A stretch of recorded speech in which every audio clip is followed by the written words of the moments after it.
So you see the bulrush here, quick rush, and sedges.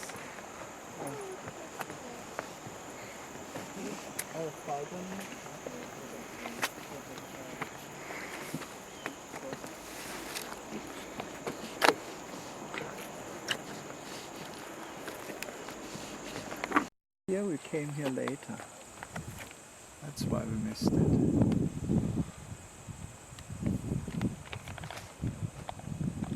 So these are different communities, and then when you get a little bit drier, you actually have grass like this reed grass here, northern reed grass. And then if it gets even drier than that, you have the shrubs coming up, right?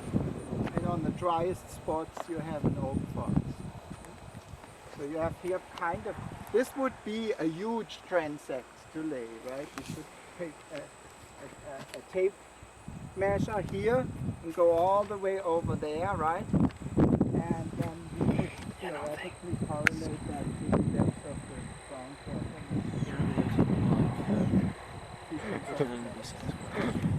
I hope it would be a transect method to kind of like verify. It's not going to like show our track, right?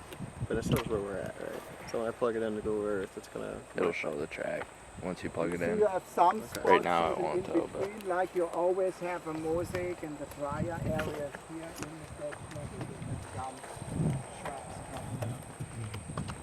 coming up. So definitely worth using.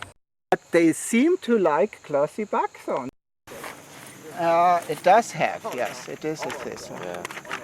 But I don't know what, it's not very stingy. What kind of thistle? Did you look through the pictures already? No. I don't recall that there is a thistle I don't remember, really yeah. in there. It's probably not really a It's like special plant for it. Just shows that there are others possible to show up here. Because we had a meadow. There's a lot of things goes on with that here and there. Ironweed, slippery elm.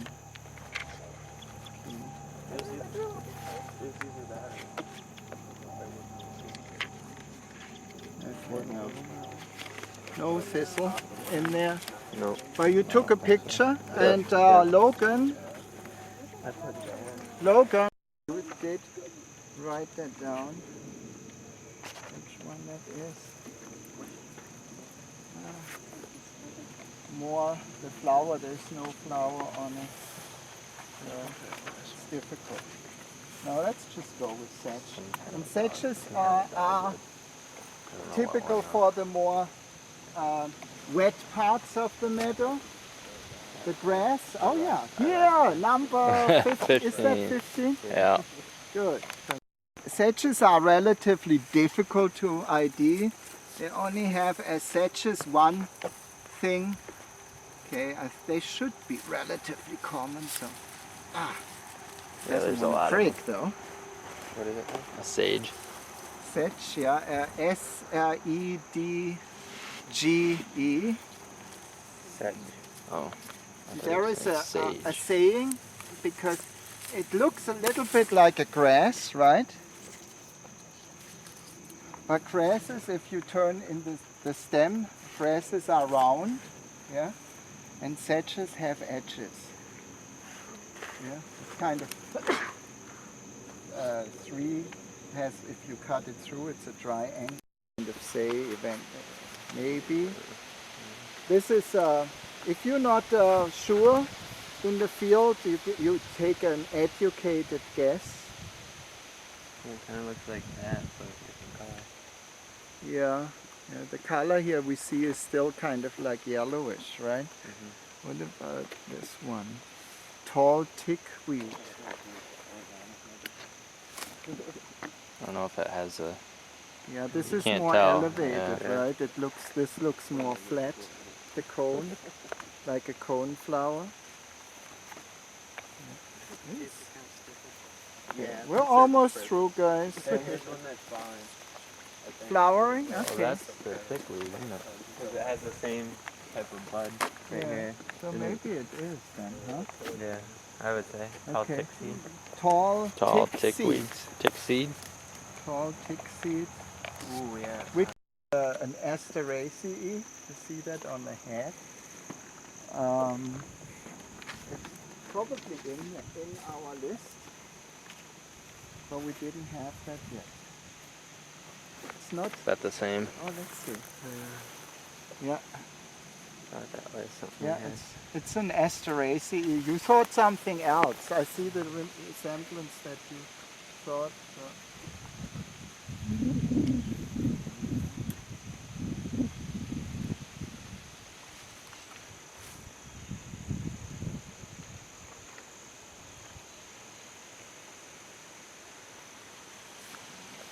Oh, here, by the way.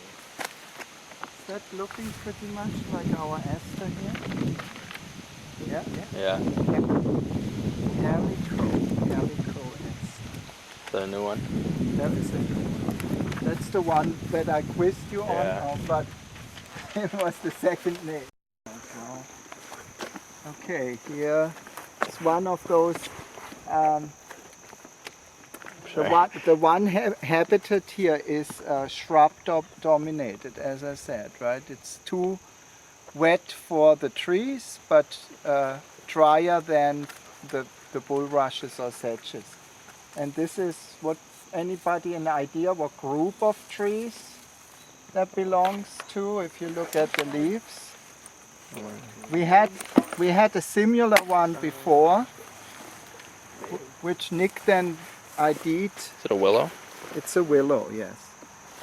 So this is one of those swamp willows.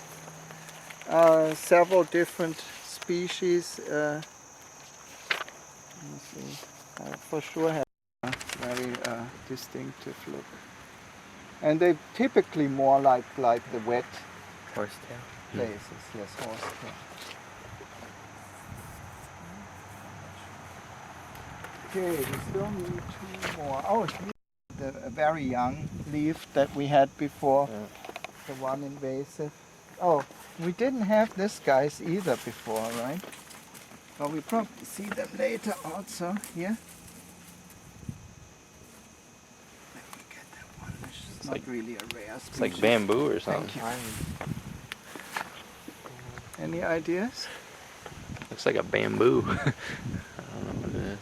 It's a remainder of an ancient group of plants that dominated the planet in the Carboniferous period. So basically most of the coal was made out of these things, but they were trees 30 feet high in swamps.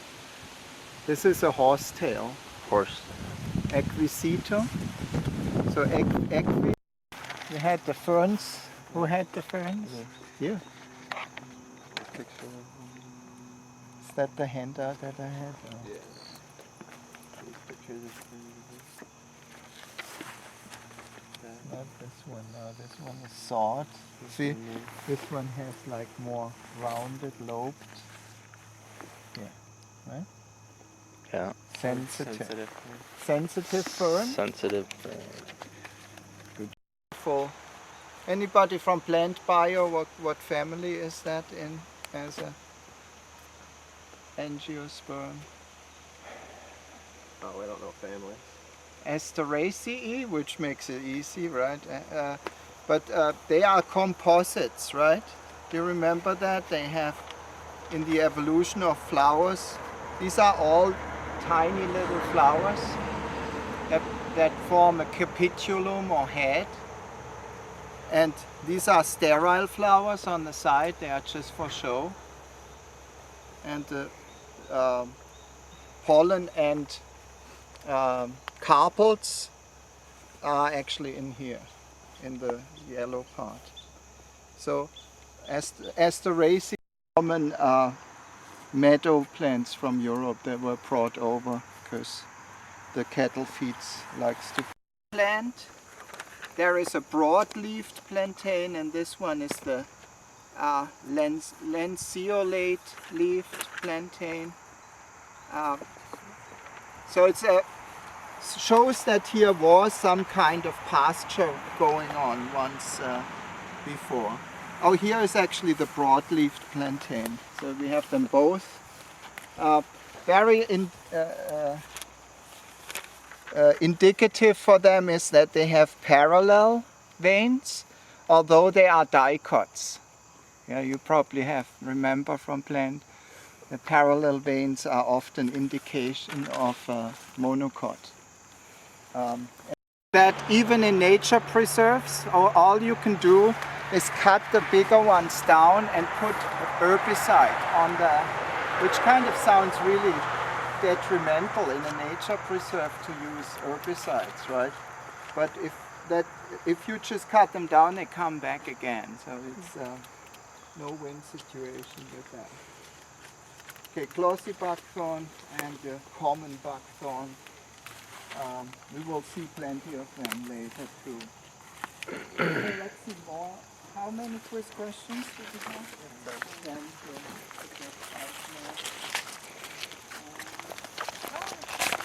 Stolones, right? The roots that shoot up again. And if you actually cut that one down, it increases how they spread. So it's very difficult to control. So that's one that is in swamps, that is everywhere, kind of.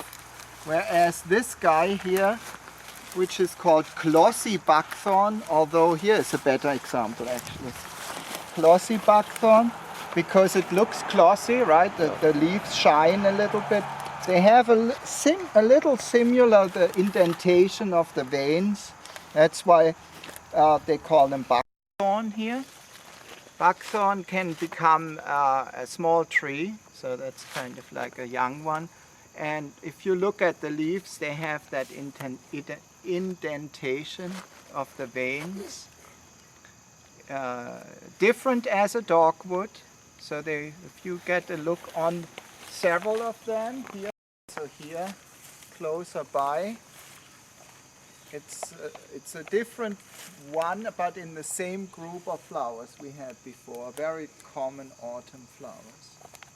Here, it's about 1.5 miles till the end of the boardwalk, and then the same going back.